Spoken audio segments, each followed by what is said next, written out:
Right. Greetings and welcome to another SCORE webinar for the life of your business. We are so happy that you're here with us today. And as I go through this introduction before we get started with our wonderful presenter tonight, I'd like for you, if this is your second time attending one of these webinars with Dr. Hines in this 4-part series, I'd like for you to please put into the chat, "This is my second time." Okay, pretty simple, right? Or you can raise your hand. All right. So tonight's webinar is Lean Small Business Management 2023. This is part 2 of a 4-part series. If you missed part 1, I tell you, you're going to want to get a copy of that webinar as well as this one too. Tonight is going to talk about organizing a workplace to clear the clutter. I tell you, just the name itself tells you we need to be here. So I'm so glad that you're here with Dr. David Hines, and we're going to get started, okay? Now, I'm going to tell you, this is our agenda, and I'm going to tell you a little bit about SCORE, as well as I'm going to do our introduction to our speaker, and he's going to do the webinar, and then we're going to have our closing remarks. Pretty simple, right? Okay. So who are we? We are SCORE Broward, and we were established 58 years ago. And I tell you, as a national award-winning chapter, we have been for the past 5 consecutive years. And I tell you, I always like to say, it takes 2 years to have a consecution, but if you get 5, that is quite an accomplishment. And here at SCORE Broward, we're so proud of that accomplishment. But how did we do it? We did it through you being a part of us. And we have a cadre of 90 volunteers who, with 3,000 of our one-on-one sessions of mentoring, we produce a lot of business professionals such as yourself sharing our knowledge. There are 15,000 South Floridian entrepreneurs who attend our workshops, our events, our webinars every year. So thank you so much again for joining us. Now, about those webinars, we have 125 business topics, 280 live webinars a year, and they're held on Monday, Tuesday, Wednesday, and Thursday evenings. And I always like to tell people, if you want a little secret sauce to your Saturday morning, get up with a SCORE mentoring session or with a SCORE webinar. And I tell you, your day will not be wasted. You'll be able to have your errands a little early as well. We also have some midday webinars that you can attend. Now, webinar workshop guidelines. When you started this webinar here tonight, you agreed that yes, it would be recorded and you're going to be a part of that recording. It's for your benefit because you're going to receive in an email the URL to this webinar as well as a copy of Dr. Hines' wonderful presentation here tonight and any supporting documents that he might also have with this webinar. And if you have any questions throughout, and let me just tell you, Dr. Hines is very interactive, so he wants you to ask him questions. So use that Q&A button or use the chat, and I'll be monitoring it. Yes, I will, to ask your question to Dr. Hines for you.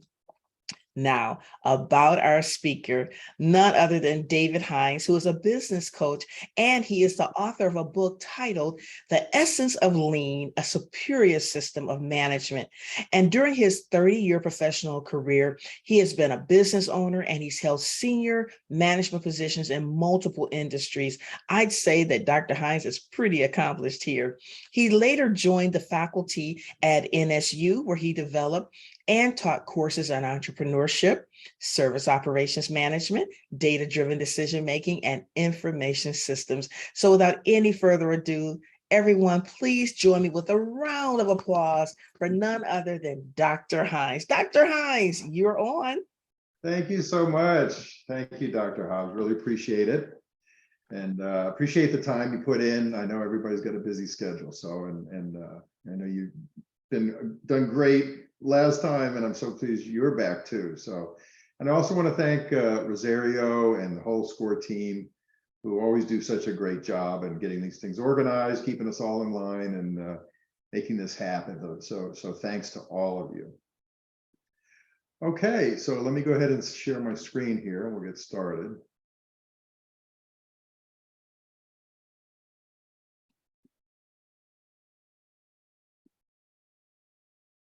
Okay, Dr. Hobbs, can you see the screen okay? We can see it. Yes, Dr. Hines. Oh, okay. So as Dr. Hobbs said, this is Lean Small Business Management 2023, a 4-part webinar series. This is the second part. And I know some of you attended the first part. Tonight is about organizing a workplace. The way this is organized, you don't have to attend every part. Each one kind of stands alone. So if all you're interested in is organizing your workplace and clearing up that clutter, then tonight will work just fine. But if you do want to kind of get an overview of lean management, which this is all about, you can actually go through all 4 parts, and they all work together. And the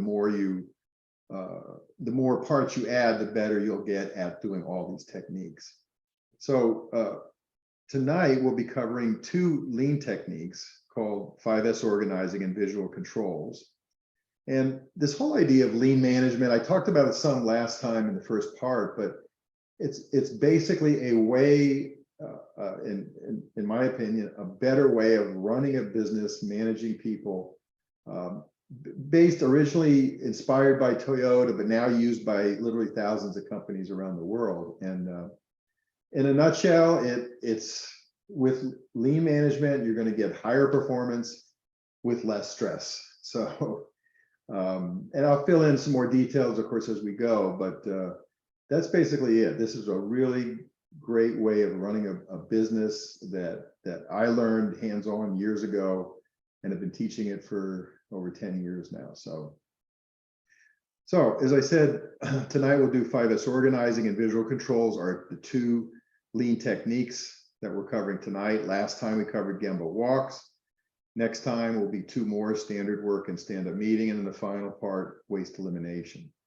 So now, because all of this is about management, it's more relevant if you have employees to manage, but if you don't, that's okay, because a lot of this material works even if you don't have employees, because you have to work yourself on whatever you're doing. And tonight especially is very relevant. Everything we're gonna cover tonight is very relevant to you, even if you don't have employees. So with that, let's get started. Let me go ahead and move forward here. So just a little bit of background on lean management. Lean management is sort of part of what we're observing as a shift in management thinking, which really relates to kind of a different kind of culture in many companies nowadays. We're moving more from a kind of this supervisory model where it's kind of the old-fashioned direct and control, reward and punish. You want employees to be compliant, basically do what you're told. And it's sort of like the tiger view of the supervisor. You know, you fear the tiger. And we're shifting to more of a partnering style. And lean is sort of at the center of this. It's a new way of thinking about management. It's more about guiding and coaching, recognizing and celebrating. And rather than necessarily getting employees to just comply with what we do, we want to engage them and partner with them in working with them rather than working, telling them what to do.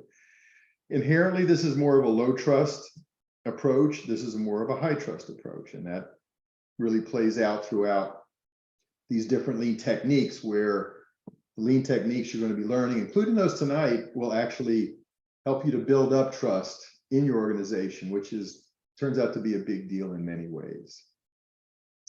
And let me say too, these are not either or. It doesn't mean you suddenly become partnering and that's everything you do. There's many situations in business where you do need a supervising approach, directing, controlling, new people on board. Depends on the situation, but as much as you can, those who understand this are moving more and spending more of their time working with their employees rather than supervising them directly. Now, the idea of the webinars in the 4-part series is I'm trying to bring to you, and especially to small business, some new methods, because if you have a new culture, you really need new ways of doing things. And so tonight, for example, in part 2 here, organizing a workplace, the 2 new ways of organizing we're going to talk about are 5S organizing and visual controls. Now, the traditional methods are, if you want to get organized, you might hire a professional organizer, or maybe there's one person who's really good at it. And sometimes in larger companies, usually for controls, you have industrial engineering. It doesn't mean you drop these things, these methods. It's just, if you want to really implement this partnering way of managing, these are the methods and the techniques that you need. Now, I highlighted visual because part of this partnering idea is, because you're getting and trying to get everybody really involved and not just being told what, listening to what they have to do and doing it, to really be more thinking and part of managing and maintaining and improving. Visual methods, the lean is more visual than, say, analytical, because people, of all different educational backgrounds and so forth, they relate to visual inputs and visual materials. So as opposed to traditional, it's kind of more data centered and analytical, versus, these lean methods are kind of more people centered. We still like data, we love data, but we really are more people centered, and visual is really, turns out, not just tonight, but throughout all of these techniques, all the parts, you see that this idea of visual management is really important. And as you try it, you realize, wow, it really is powerful. Okay, so let's get into tonight about organizing. And I hear this a lot. I've said it in the past, and you probably have said it or have heard it. Our workplace is really a pain. I feel like we're always looking for things. We try to get organized, you get it set up, it's good for a while, and before you know it, it's all a mess again, right? How many of us have gone through that? I'm number one right there. This desk probably looked nice at some point, and now look at it. So how can we get organized and stay that way? Well, it always helps to step back and say, well, why does this happen? Why does a nice organized desk turn into this? And if you think about it, the way organizing typically works is you're kind of out of control, and you say, all right, we got to get organized. Let's clean everything up. We stop what we're doing. We get it clean and organized, and then we get back to work. Okay. So getting back to work means, well, we kind of forget about organizing. And so what happens, it's fine for a while, but the first thing is put out of place and we don't really notice it. And then another thing's out of place and another thing. And before you know it, it grows. I always say that piles create piles. If you put a pile on the floor of messed up stuff, it will grow. It's just, it happens that way. So the way you deal with this, there is a way to deal with this, and this is what you're going to learn tonight. The way to get organized and stay that way is you have to have a system, okay, and a standardized way of doing things that everybody understands and engages in maintaining the standard as part of everyday work. So it's not, we're going to get back to work, that staying organized and actually improving your organization is part of what everybody does all the time. So I'll show you how that works tonight.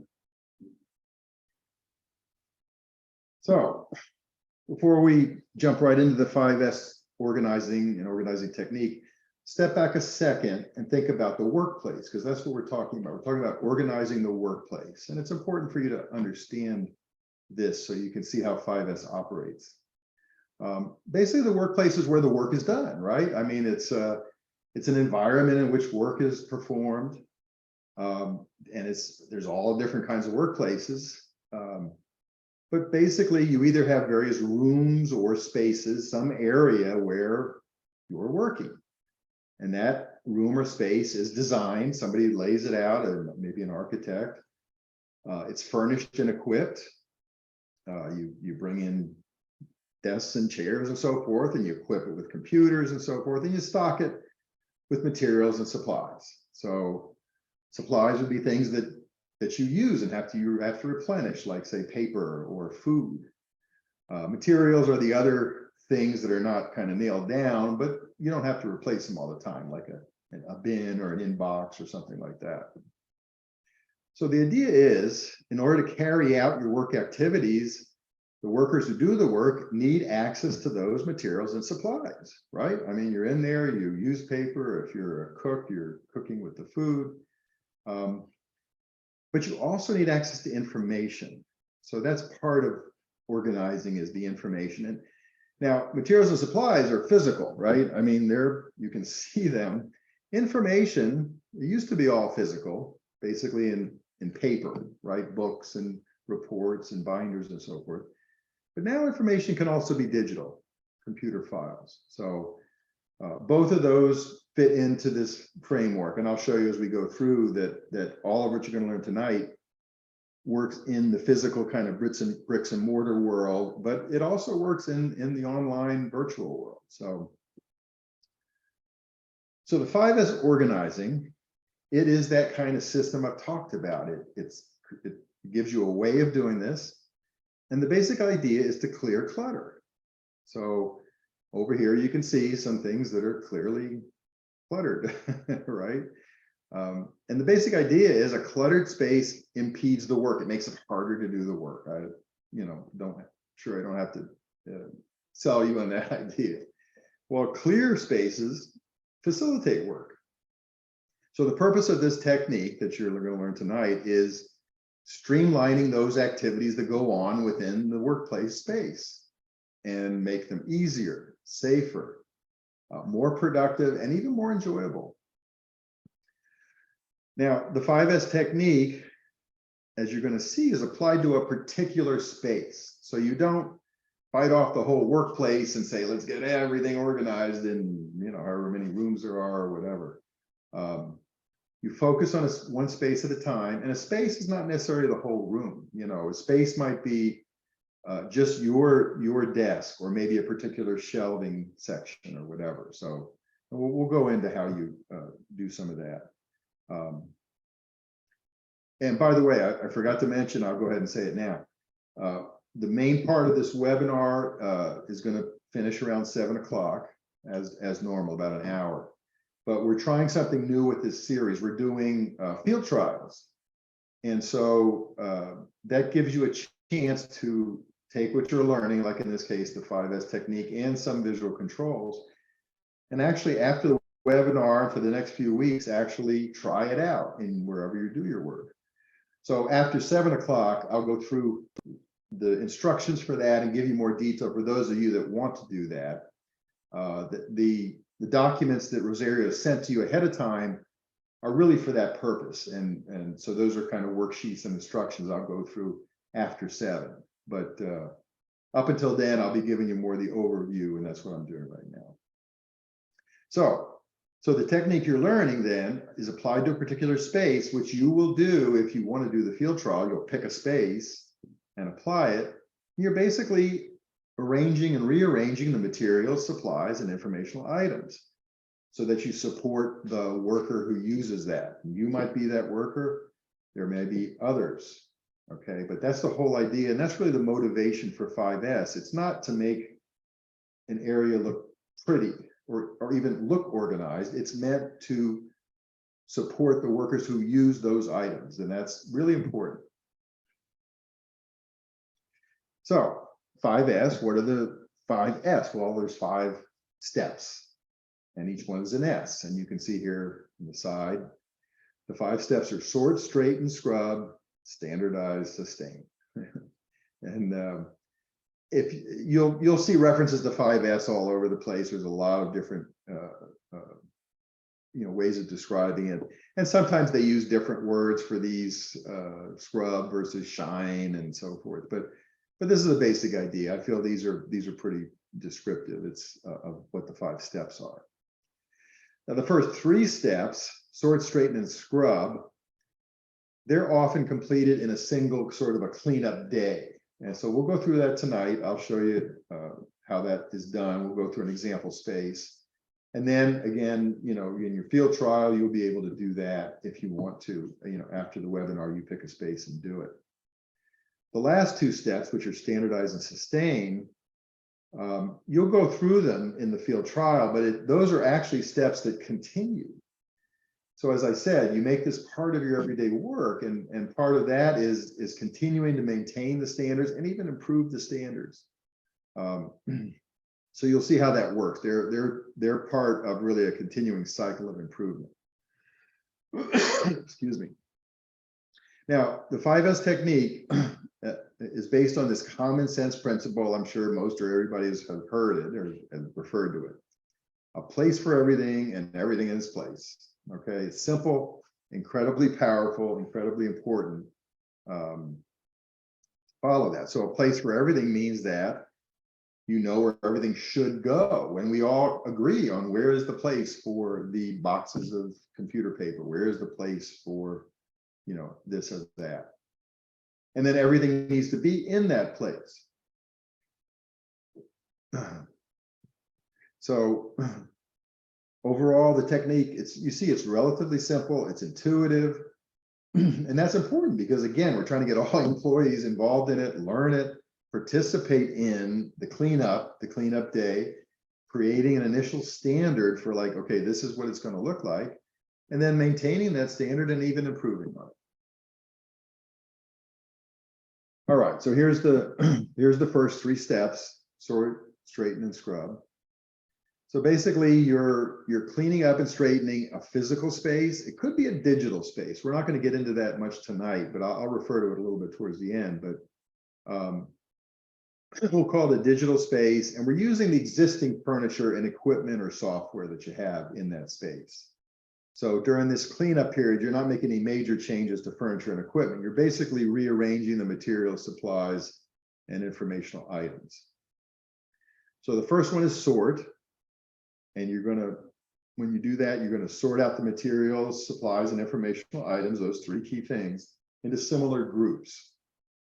Now, this is going to vary depending on what kind of space you are, but we'll go through an example in just a minute. But it's, and typically you always have one of the groups is trash, right? So, okay, you know, these things need to go out. And another group is usually repurpose or give away. Like, okay, well, this is good stuff, but it doesn't belong here, or maybe we don't use it anymore. And then whatever remains, it might have different groups.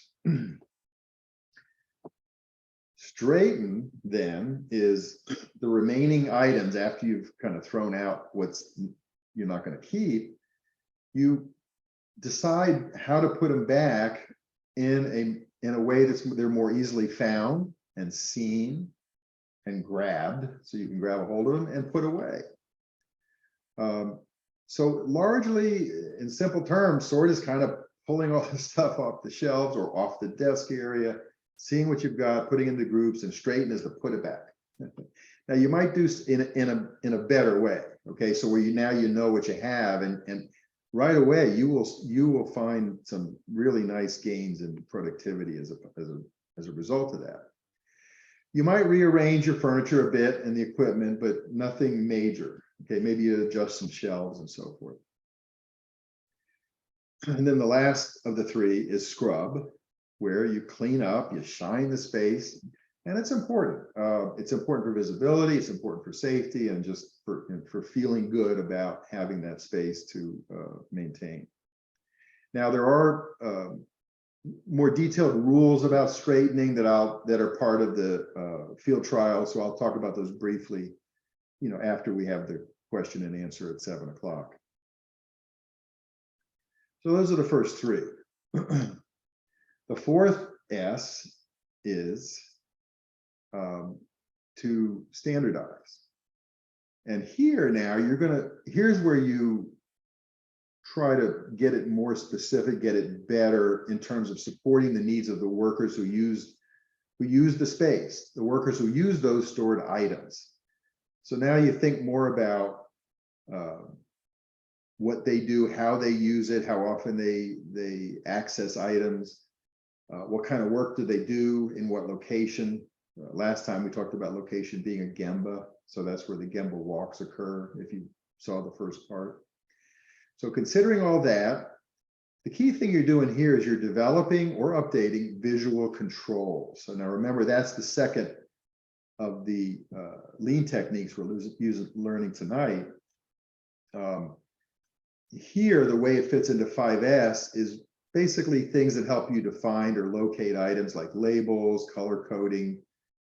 And I will introduce you just shortly to visual controls, and we'll talk about that. But visual controls really applies to the remaining parts as well. So there's visual controls that support managing everyday work, visual controls that support improving the work and eliminating waste. So we'll focus in on just the 5S type controls for tonight. And in Standardize, now instead of just using existing furniture, you might want to plan for and or acquire new furniture, new equipment, software, storage accessories like bins and kits. Your kits, like where you get all different items, have them all ready for you to go.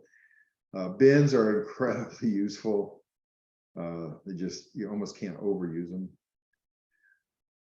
So again, remember now that Standardize, this is something in your initial 5S effort, you'll make a first shot at it, but because it's continuing, you don't have to be perfect. You don't want to spend a ton of time trying to figure this out, because as you get things organized and start working in the area, you're going to learn more and more ways in which the arrangement of the items can help you to do the work. So it's sort of like, on the job learning and improvement. And the last of the steps is sustain.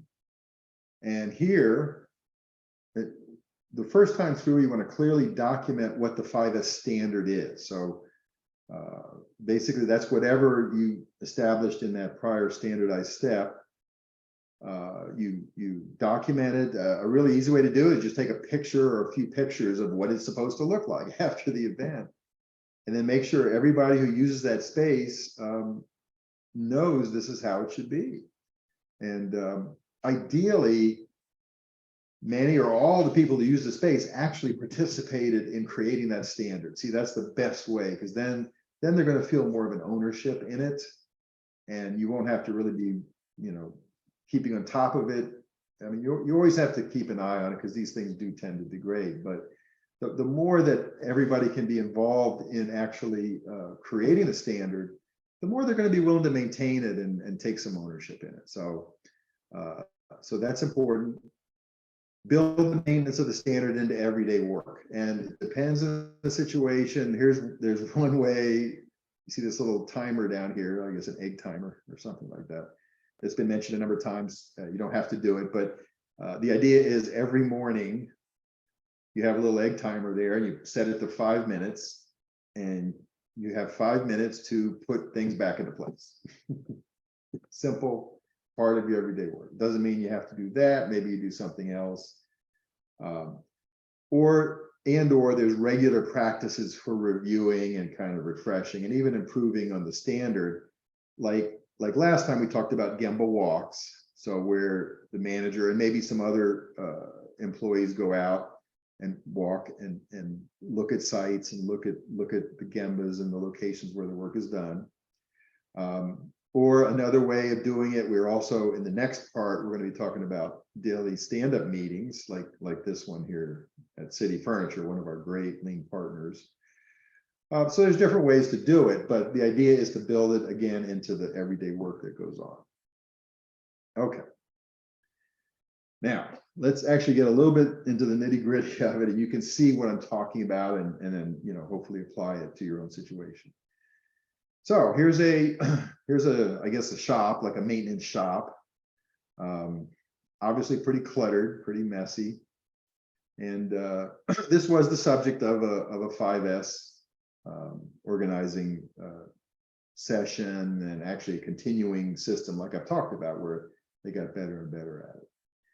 So let's take a look, and I'm going to walk through how 5S would have worked in this space. So you can see, just looking at it, it looks like, there's various kind of supplies over here, some tools, here's a jack, some lockers in the back. So this is chairs, looks like kind of a maintenance office. Maybe somebody even works out of here. There's a chair and a table, like a maintenance officer or so forth. So let's see how the 3 S's or the 5 S's would work. So first thing is we're going to sort. All right. So what do? Well, again, trash is always a good place to start. We're going to sort out the trash. Where's the trash? Well, down here, you see the little pop-up number there. This looks like trash. There's some trash over here on the shelves. So we're going to sort that out, kind of pull it off the shelf. Relocates. Okay, so that's the things that are, I don't know that they really belong here. They're still good items. This table, this jack, some chairs. You've got this giant fan. Just don't seem very compatible with this space. I don't know. Maybe we'll end up figuring out how to leave it in there, but maybe want to relocate those items. Then you've got some of the things that are already on the shelves, like shop supplies, which are, looks like right there. There's some office supplies stuck down here that apparently they use to do some office kinds of work. There's some hand tools sitting back here on this shelf. And there's some power tools kind of scattered around. There's some here on the floor. I think there was some in this cabinet here and so forth. So that's the sort, okay? You don't have to be too specific. I mean, just kind of general, what are the different kinds of things that exist in the space? Now, standardize and scrub. What do we do there? Okay, so now that we've sorted, and as I've said before, sorting is basically pulling the stuff off the shelf. Now you're going to need there's not much floor space here, so you might have to, some of this actually put right outside the door or in kind of a temporary space. But this is why you really want to do these first 3 steps as kind of a cleanup day, and maybe in about a 2 or 3 hour period, because it's going to be pretty messy for that period. So you want to limit how long it's in that state. But you may need to, actually move some items out the front door, or, keep them off to the side. Remove trash, clear space in front of the shelves. You're going to have to get in here and put everything back in a better order. So that involves getting this desk out of here. Maybe you move it to the back of the room. Maybe again, it comes out. You can put it somewhere else. Clear the debris from the shelves. So you would have cleared the shelves by now, and clean them off, wipe them down, get the dust and any little particles off that are most likely there. Then now you got clean shelves. So you've got the different items that could go back on the shelf: shop supplies, office supplies, and hand tools. Those are kind of the main areas. But you say, okay, these 2 sections are for the shop supplies, and this is for the office supplies, and this is for the hand tools. So at least you've organized them somewhat. You know what you've got. There is a place for them, right? Hand tools goes back here. If you got them over here, no, it's in the wrong place. Go back here. And then once you got that back up, power tools, you said, hey, we got a cabinet here. There actually were a few power tools. Let's get these power tools inside the cabinet. Oh, that's a good idea. Clean the surfaces, mop the floor, and you're done. Okay. Now, I don't have a picture of what that looked like at that stage, but I guarantee it looked way better than this, and you can kind of imagine what that looked like. Those are the first 3 S's. Now, they moved on to 4th S, which is standardize. And I'm going to show you the picture of it. And more than likely, the picture I'm going to show didn't happen in a day or so. It took a little bit of time to go through a few cycles. But it's basically, you could have done it in one day if you really were prepared. Here's before, there's after. Okay, that's what a standardized space looks like. So what would you rather work in? This place? What do you think is more effective, that place or that place? So it's pretty startling. So let's look at what actually happened here. So remember, this is standardized. So standardize. Well, we replaced the shelving. If you notice, this is all new, shiny shelving. Maybe could have gotten by with the old shelving, but it looked like it was getting kind of bent. And they went and replaced the shelving. Got some new bins, as you can see, all these yellow bins. As I said, bins are awesome. They could have color coded the bins, they didn't, but that's okay. You only do things if it's going to help the worker. If it didn't really help in this case, then don't do it. Added labels. Okay, you see all the labels in the fronts of the bins. Labels are a visual control. Example of a visual control. Put in floor markings, right? You see this yellow tape on the floor. What's the purpose of that? That's to lay out the area that there should be nothing there. That's an open area. Should be open for you just to walk, so people can walk to these back lockers, they can immediately get into the shelves and so forth. So you lay that out. That's another visual control, floor marking. Lock up the power tools. That's a good idea, right? So here's number 5. We got them into this cabinet. This was, I think, the old cabinet. We reused it, but we got a lock on it. We posted some information. Look at this, the notice, some things about what's inside the power tool cabinet. And those are informational items. So you have materials and supplies, and here, these are informational items. They're physical in this case. We don't have any digital ones here, but. And then lastly, we actually bought some new furniture. These are actually new lockers, a file cabinet. And look, a nice desk here where whoever works here with the drawers can do their work. All the office supplies, I'm sure, are located in here now. So it just makes such a big difference. Now, is this perfect? No, you can keep going. I mean, that's the beauty of this, is there's always the challenge, and they say, how can we make it better? So right away, they took all these, I'm not sure what they are, some kind of weird beacons or something, put them up top here, but I can imagine you trying to pull these things down, they're going to land on your head. You don't even know what you got here. So this definitely needs some kind of organizing. And then over here, all this space, as you're going to see on visual controls, unused wall space is just gold, okay? Because, people walk in and out of here all the time, and you could put all sorts of things up here. You could put, safety plaques, and you could put instructions and performance of how things are going, whatever. So this is an incredibly useful space that's not yet being used. And that's part of that continuing improvement idea. Okay, that's 5S. Now let's talk a little bit about visual control. Dr. Hines? Yes. Okay, so now that picture that you just had up, All right. that looked amazing, because Kenneth said, you should see some of the locksmith shops I've worked at. We tend to be pack rats. So that looks amazing, right? Yep. Yeah, that's right. I mean, you hate to throw stuff away, but that's one of the things I learned. I when I got into wholesale distribution, we had like 5,000 different kinds of items in our warehouse. And I learned from one of the other longtime owners, said, you know what? Sometimes you just throw stuff away. So anyway, okay. Are there other questions?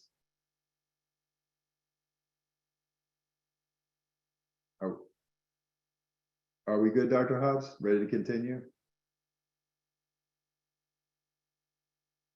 I'll take that as a yes. Okay, so visual controls. These are, I call them devices, but they're various kinds of things: charts, displays, markings, labels. They're devices in the workplace that make it transparent, make it visual, make it so you can see what's going on, that you can walk right through and know what's happening. You don't have to open up a book and look in a report to see what's happening. The idea, the reason a transparent workplace is so important is because, again, we're trying to partner with all the employees to do the work and improve the work. And to do that, though, they have to be given information and feedback. Okay, you can't be the mushroom and just be expected to know how to do all this without getting the feedback of what's working, what's not, and so forth. So that's really the purpose of the visual controls. And again, as you develop those, and we'll go into some guidelines for that in the field trial section later tonight. You keep that in mind. You're doing this for, again, not to look pretty or look like you're organized, but in a way that really gives that information and feedback to the workers and the managers who have to use it. As I said, they can be physical devices, charts, displays, so forth. They can be digital devices like toolbars and email flags and file naming conventions. And again, I'm not going to go in real depth yet on this, but we'll touch on it a little more later on tonight. So there's really 5 types of visual controls. The finders are the ones we'll focus on a little more tonight because they're used as part of the 5S event. But I'll show you in just a minute here the other 4 types of controls that are used to support management and improvement of everyday work. But before I do, I want to show you this. This is my good friend and supplier, Paul Akers. So he was a supplier. He and I grew up in business together, really back in the 90s.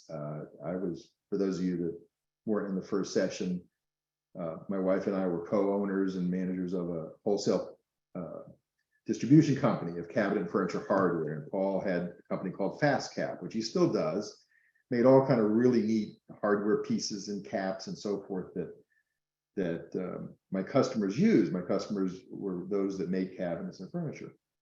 But Paul has just become a lean fanatic. I mean, he's written books, he's travels the world, he makes all kind of videos, and actually there's a reference in the sheet that Rosaria sent out.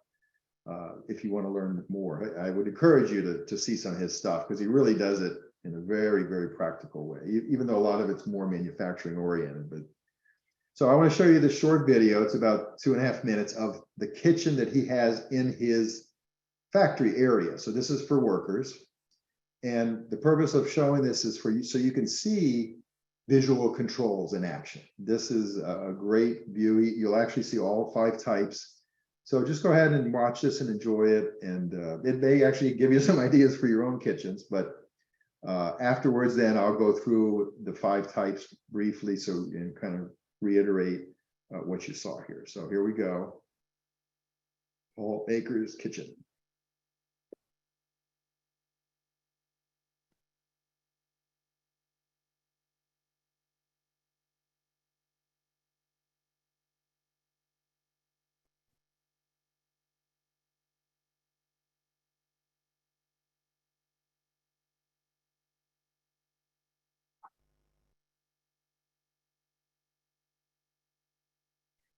We can't hear it, Dr. Himes. Okay.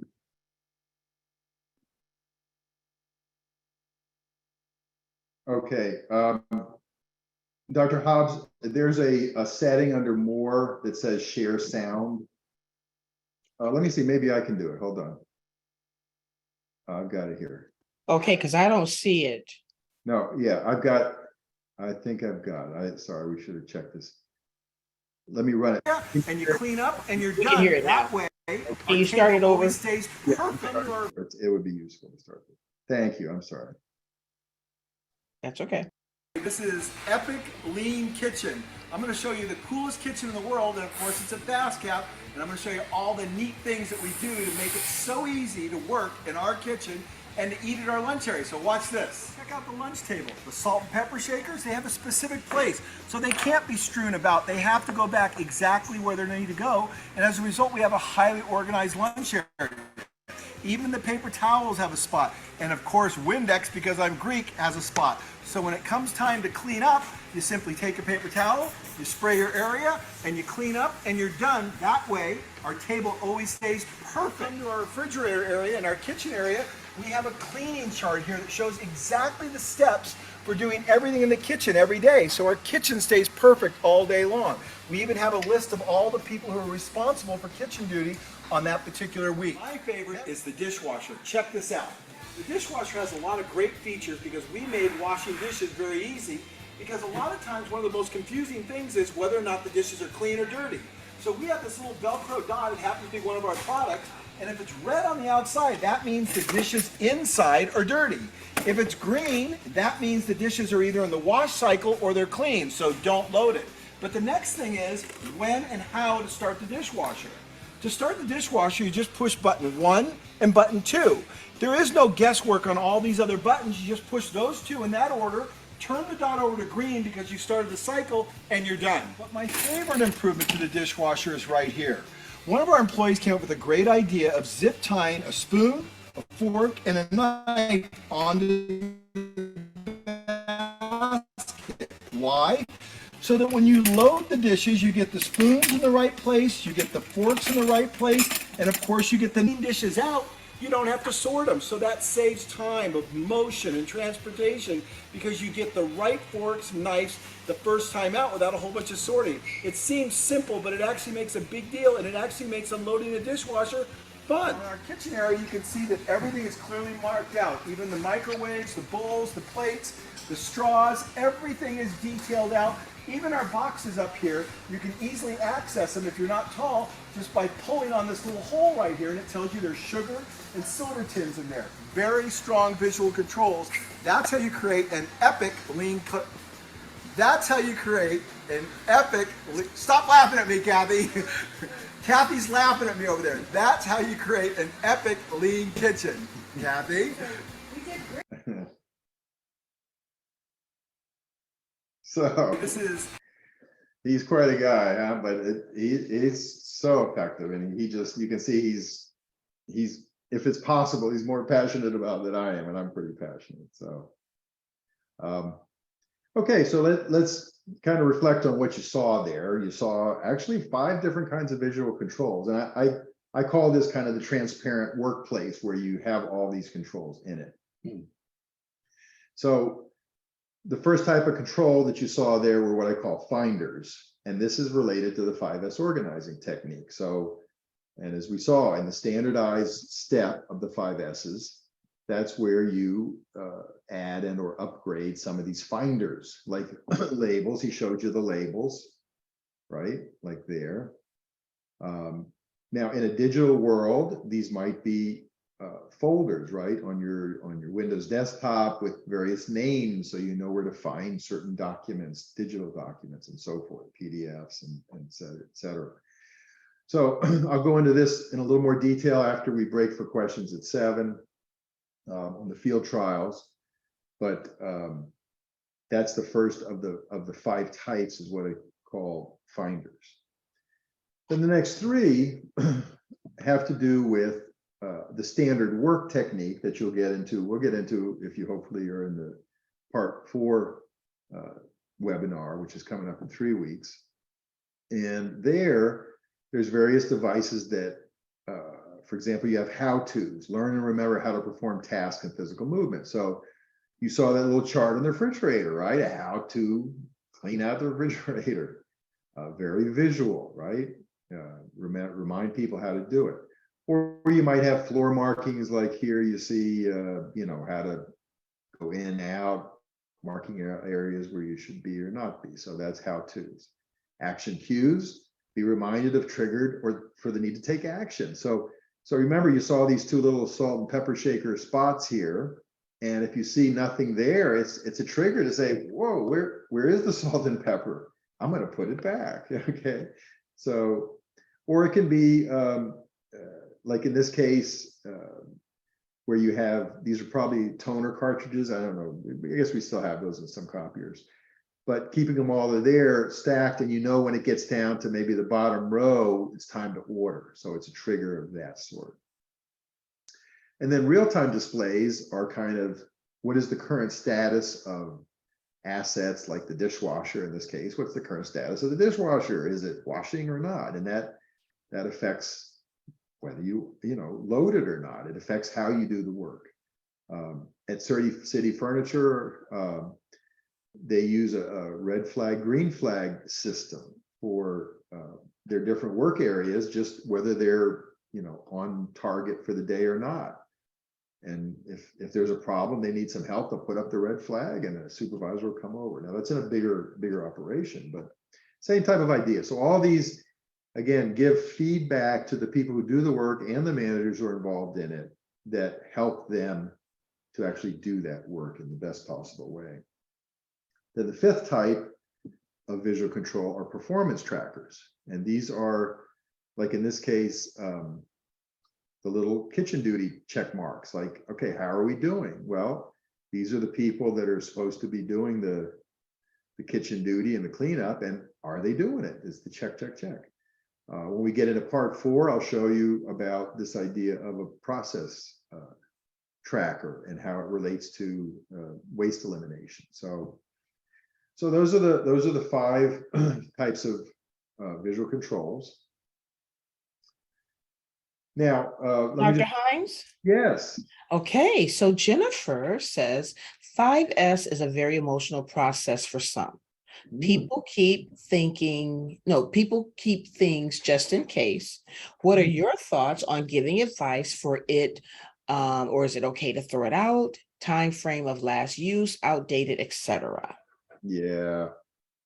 Well, my feeling is when in doubt, throw it out. But you know, and I maybe probably many of you have seen this person, professional organizer by the name of Marie Kondo, and she's got the KonMari system. The reference to her is in the document that Rosaria sent out. I really like her approach to that, because you're absolutely right. There's a lot of emotion to it, and I know, and it could be a lot of disagreement. Like, you know, do we really want to throw that out or not? And I'll show you an idea of red tagging once I get into the field trials, of a way of kind of dealing with that if you're not sure. But I really like Marie Kondo's approach of just, you know, you think about it, you thank it. You know, if you say, I really want to, I think I really should throw this out, but I hate to, you thank it for its service and appreciate it, and then let it go on its way. So, but you're right. It's definitely, emotions are part of it. Absolutely. I think the red tagging is going to be interesting too. I'll show you that once we get into the field trials. Okay. All right, so I just wanted to reflect a minute, and then we'll be wrapping up this part of and taking other questions if needed. But I want to reflect a little bit on the different types of spaces, because you've learned kind of a general way of organizing and setting up visual controls, but really it has to be work for whatever kind of space you're in and whatever kind of work is done. And so I want to reflect on that a little bit. And we've been looking mainly in physical spaces, but there are digital spaces, okay? Now, they're all accessed through something physical, right? I mean, until we start having devices that read our minds or something. Basically, you have usually, computer monitor, desktop, laptop, and or, smartphones. But that's the physical part where you access, for example, on your Windows desktop, all kinds of files. You have Microsoft Outlook, perhaps, or other email servers where you communicate. So that was kind of the early creation of these digital spaces. But then more recently, we're seeing social media sites now where you can interact with your customers in a digital world, right? In the cloud, through Facebook, LinkedIn, so forth, Google search. Customers can order if you're into the restaurant or hospitality area, or online ordering sites, they can interact with you. And in office situations, there's more and more collaboration platforms, Microsoft Teams, and right now we're collaborating on Zoom and Google Drive and so forth. So the point is that depending on your business, these may be a small part of your business or a large part. But regardless, these digital spaces need organization just like the physical spaces. And I'll talk a little bit about the Windows desktop in the field trials, and maybe we'll talk about some of these more in future parts. But they definitely are part of this, and we are learning more and more how to organize digital spaces, like organizing a collaboration platform. In some respects, is like organizing an office space. There are rooms, right? Those of you that are in Microsoft Teams, there's rooms and there's channels, and you have Slack is another one that is involved with this. So those are digital spaces. You have various kinds of support spaces, rooms. You have supply rooms, warehouse racks, file rooms, mail rooms, break rooms like the kitchen area we just saw with Paul Akers' Fast Cap kitchen, bathrooms. So all these need organizing. And then if you kind of step back and just look in general at the general workplace types, this kind of relates to the kind of business you have and what you do. So it might be offices, where it could be personal offices space, which could be a home office, right? I mean, that's more and more people are working from home in various capacities, and that's absolutely a space that needs organizing. Could be a shared office space. Could be more like a factory or a wholesale space where you're moving goods, healthcare, retail, hospitality. So all these have kind of special circumstances, special needs, but they are nevertheless all spaces that can be organized with 5S, and you just need to learn how to adapt the 5S techniques to whatever it is your space looks like. Now, I got to look, here's my pop-up ad. So for those of you who have businesses like wholesale, retail, even healthcare, restaurants, where inventory is a big deal, there's actually sort of a 5th webinar that we just set up coming up April 25th called Lean Inventory Management. So if you're a wholesaler, if you have a restaurant, maybe doctor's offices and so forth, this is relevant to you, and I would encourage you to register for it. The reason I bring it up, and I guess let me just say for a second, I often get asked, why do you do this? Because really, everything I do here pretty much is free. It's public domain. I'm not doing this to make money. The only thing I make money on is the book, and believe me, that's not that's not making me rich. But actually, in thinking about the book, though, it is available in paperback and Kindle. And so the paperback, if you order it that way, you're getting a physical information item. And if you order it as Kindle, you're getting a digital information item, but it's the same information. But the reason I do it is because I've really learned, this is what I've learned over really going on 40 years of working, and then 10 years with my own company. Those of you that were not in the first part, I explained some of the background there, but I've learned that this system is just amazing. As I say, it's a no-brainer if you own a business, if you manage people, because you're going to do a better job, higher performance, and have less stress and more satisfaction in the job. And you know what? So many studies have shown that that's not just for you as the manager, it's for everybody, all the employees, all the workers. And studies have shown that workers who work in these better places to work, they have better lives at home. Basically there's more trust in the workplace. It extends to the home and everything else. So this lean management idea it's the best way I know to run a business, but it's also good for society. So how can you beat that? So I'm passionate about it, and if you see that too, I would ask you, please help me. I'm really just trying to spread the word here. So please help me spread the word. Register for this webinar, additional webinars coming up. Send out the links to other people that that you think could benefit, and I would really appreciate it. Anyway, that's my advertisement. Okay, so wrapping up here, as I say, this is higher performance, lower stress. All lean management is that way, but specifically for what you've learned tonight, here's how you get higher performance and lower stress.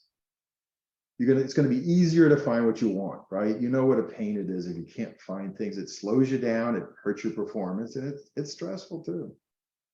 Less walking, less reaching. Things should be more within reach. Less chance of harming yourself, breaking your back, or pulling all that junk off the top shelf there to landing on your head. Missing or damaged goods are clearly visible. This is really important. Okay, because when things are messy and cluttered, you might have some damaged stuff in there and you don't know it. So you grab it and you think it's good, and you end up finding in the field that it's not good, or things are missing. So you can tell right away if it's missing, because like with that salt and pepper shaker, it's missing, it's not there, right? Your purchasing is better. It's more timely because you can see when things are not there. It's more accurate because actually, you know, how many times have you ordered something, a case of paper, copy paper, and then it came in and you try to put it away and you go, oh, I didn't realize I had a whole case behind the shelf. So all of that improves. It's more efficient use of the space. Often you can consolidate and use less space. And if you remember the shop space, the maintenance space we looked at, they actually opened up enough space to make a little office area there, right? So more efficient use of space. And it feels good to work in a clean and organized area. So again, no, to me, this is just one of those nuts and bolts, simple thing, but boy, it can really help. And there's your happy person. So with that, I'm going to stop for questions and discussion, and then I can move on after that. I'll go through the field trial, be about another 15 minutes for the field trials and explaining those worksheets for those of you that do want to do it, or if you just want to listen to hear a little more detail. So I don't see any questions, Dr. Hines, just a few comments if you want me to just kind of mention those. Yeah. Jennifer says that she always asks people to practice on the kitchen junk drawer. Everyone has this one kitchen drawer that we stuff everything in, you know, with that crying face or laughing face. And then the other, Kenneth, says, I'll try to show you some of my before and after organizing pictures after I'm organized. I have a mess at home. So I think you're really getting through to everyone tonight. Yeah, well, that's good. I mean, you know, this is not inventing anything new. It's just what the lean world has found to be the best way of doing it. And especially if it's, you know, it's just you as a person, as you're doing an individual, you know, you're just working by yourself. Some people are really organized and good at it. Some are not, you know, and some have this incredibly messy desk and they say, but I know where everything is. Well, okay. You know, if you're just working on your own, that's okay. The problem comes in when you're sharing a space. See, so it's fine that one person can be organized, but now if we have 5 people sharing that space, it only takes one of them to start messing things up and causing problems. So that's where you really begin to see why having the system and knowing the steps and learning about visual controls, the bigger you get, the more employees you get, I think the more you'll appreciate how this works in all size operations, not just, you know, 1 or 2 or 3 employees, but any size operation. So Carrie is asking, are there any good resources or suggestions for ADHers or I'm sorry, ADHDers? Psychologists or what? I don't yeah, I mean, well, it gets back to being emotional, you know. I mean, there's an emotional aspect to it. Is that what you're talking about, right? Like attention, all the attention deficit. Did I read that right? I believe so, yes.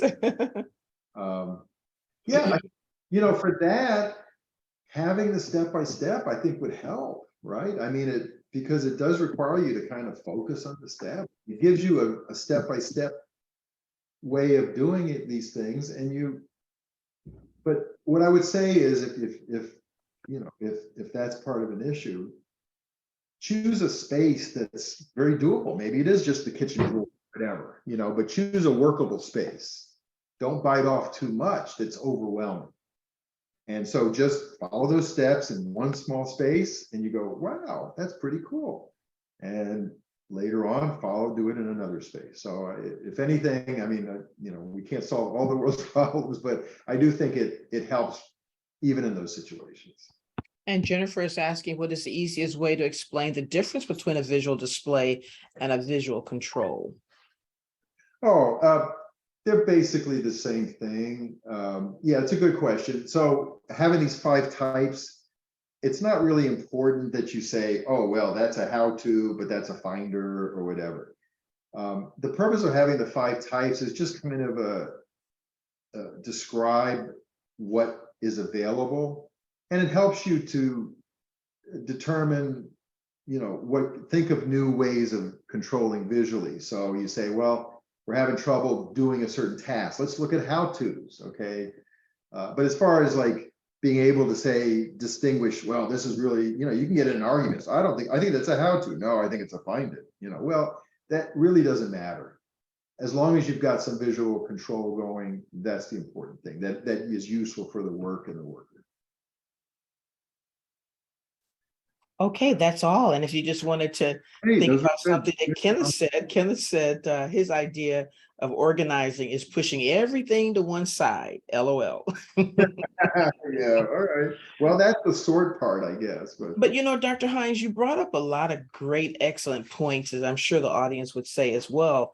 And I was Covey trained. And one of the things that Covey taught was that when you put it in your hand, place it where it belongs. You Yeah, never handle things twice. yeah.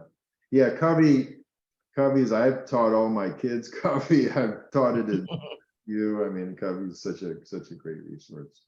Yep, you're right. You're right. Don't pick it up, put it where it goes. Yep. Okay, that's it. Okay, so let's all right. So let's move into the field trials. So we're at a little 5 after 7. So this will be about 10. I'll try to keep it to about 10 minutes. And then if there's any more questions, we can cover them. So again, these field trials give you the chance, if you want to now go forward and try this out. And so I've given more specific instructions, more details that you received. You should have received from Rosario. Those were those PDFs and Word documents that you got. So let me go through that. Now, the way the field trials work, so here we are in the part 2 webinar. Today's the 15th. And organizing a workplace is the 5S organizing event is the trial. So you would actually be picking a space and doing 5S organizing on a particular space. So you basically have until March 7th to do it if you want feedback, because the next webinar is March 8th, if you're kind of following through, in sequence.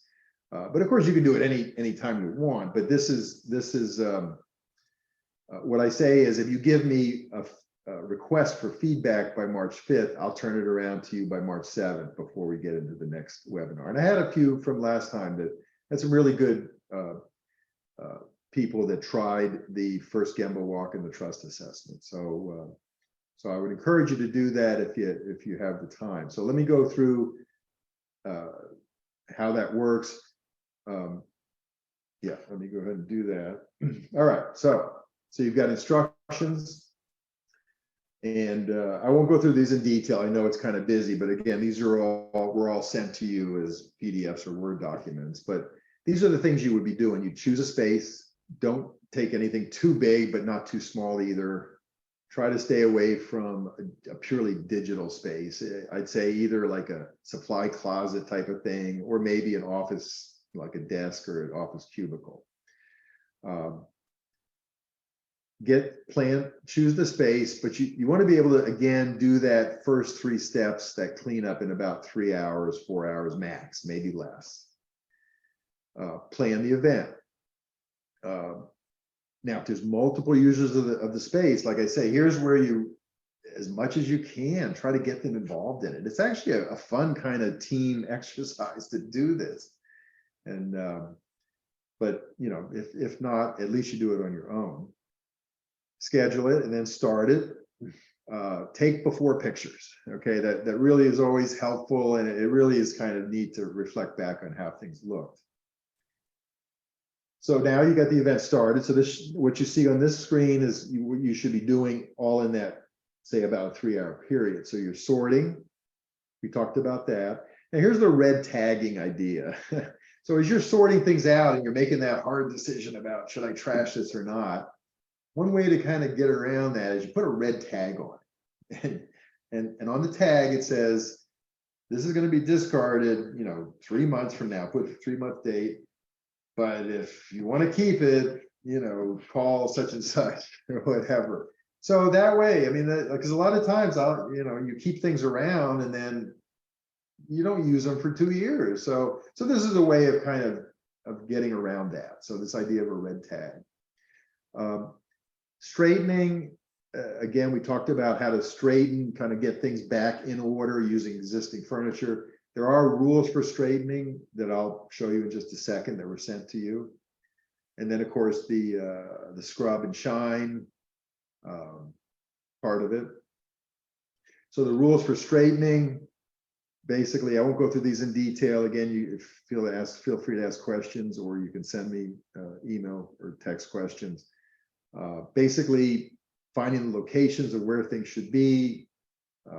You know, don't overload shelves. Don't put things behind other things. And here I do show you in a physical world versus digital world how these rules apply. Making things accessible, making things visible, clear labels, even just facing your labels forward. I mean, you think it's a little thing, but it actually helps. So, so those are the rules for straightening that were sent to you that you can follow as you go through. Then you have the last two steps. So you would do those first three. Maybe you could do those first three sometime next week.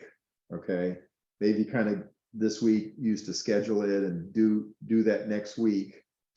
You'll still have one more week then to come back and kind of standardize and apply the labels and see how you can improve it. And here there's a couple of guidelines I'll show you that were sent to you that help you in designing the visual controls. Maybe you update, get some new bins or something. Bins are always great. And then the sustain, take that after picture, which you can use. You can even just post it up there and say, hey, this is what it should look like. And maybe ask others what ideas they have for maintaining it. Again, get them more involved and feeling more of an ownership. And then reflect on it. Whatever beneficial effects, celebrate. It's like, wow, this is cool. And then there's the result sheet and reflection sheet. So just, I explained it last time that these are if you want to fill these out, it helps you to reflect on it. And those are the ones you send to me if you want my feedback. So I'm more than happy to help with that and give you the feedback specifically. And so here's what they look like. So here's the visual control guidelines. Yeah, you can read through them. I mean, basically, the key thing is you want these devices to be simple, legible, easy to interpret, easy to use, easy to update, accessible. Just gives you an idea. A lot of it is common sense. Now, here are the sample kinds of visual controls for 5S organized. So depending on your space, you may want some floor markings, wall markings. This is called a shadow box sometimes, where you have like the outline of different tools, or you have table markings like you saw in the video. Labels and colors show you what's in a drawer or a bin, because you know there's nothing worse than a bunch of bins and drawers and you don't know what's in them. So you feel like you're organized, but you may not be. So you want to be able to see what's in there.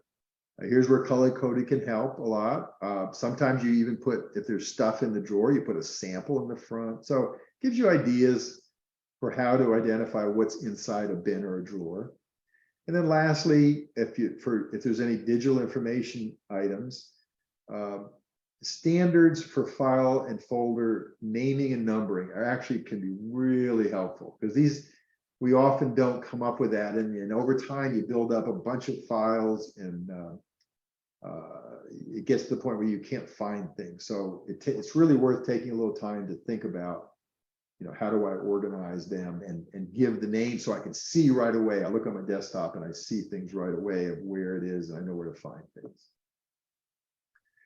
So here's the two sheets, the results sheet, and this is just the questions. You actually have a Word document that you can fill in if you want. You can do it, digitally on the computer, or you can handwrite it. But these are the two documents that if you want to, you can fill in kind of the results and reflections, and then send it to me, and I'll be happy to, give you responses and some detailed feedback, whatever I can say. So I won't go through the details, what space you organized, what did you do basically.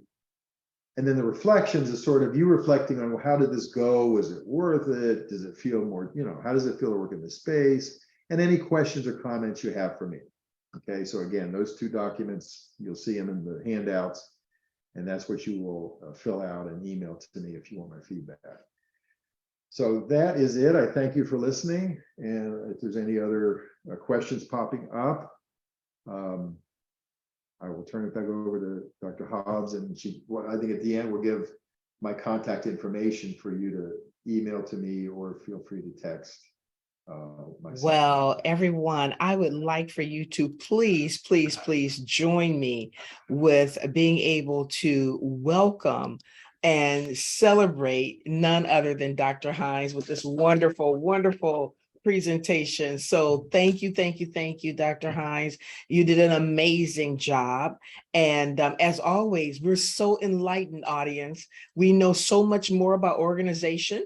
We know that cleaning things up really helps us to have a mental perception about where things are, as opposed to, taking up all that brain space to like, where's that? Where did I put that? You're keeping us organized, right? So those of us who are over 20, and may have a little signs of dementia or something creeping in, or whatever we call it these days, you've kept us organized, because the people that are 30 and over, we don't have that issue, right? But the ones that are 20 and over. But thank you, Dr. Hines, for everything. So audience, I have a question for you. Was this helpful? And if you are able to say yes, which I believe that you will, please write us a review. And how you can do that, I'm going to put into our chat. Hold on just a moment, so that you have that opportunity to do that. And I'm also going to do I'm going to do a poll. That's right. We want your opinion of how everything with this presentation has gone. So let me go ahead and start the poll right now. Are you ready? I have one question to ask. If asked, how likely would you be to recommend this webinar? Very likely, maybe, not likely, would not recommend. So as you go ahead and fill out that poll, I'm going to go ahead and keep us grounded with the rest of this presentation. All right, so next steps. I'm asking that all of you, along with Dr. Hines and I, continue your search for knowledge through our SCORE workshops and webinars.